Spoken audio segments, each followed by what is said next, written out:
হাঁটতে হাঁটতে, কেউ সাইকেলে, কেউ ভ্যানে, কেউ আবার নৌকায় নদী পার হয়ে।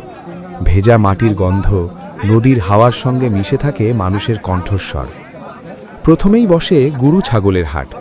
বড় বড় গরু দেখে কেউ দাম হাঁকে, কেউ দাঁত দেখে বয়স আন্দাজ করে।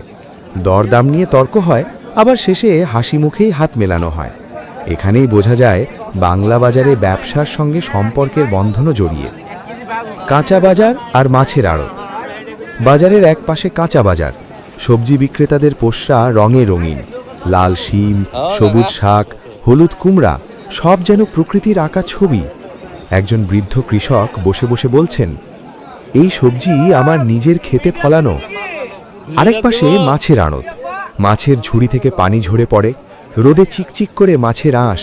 কেউ বলে ইলিশের দাম বেশি, কেউ বলে নিলে কম কর্ম। এই কথোপকথন বাংলা বাজারের চিরচেনা সুর। রহিম চাচার চায়ের দোকান। বাংলা বাজারের প্রাণ হলো রহিম চাচার চায়ের দোকান। এই দোকানে না বসলে বাজার অসম্পূর্ণ থেকে যায়।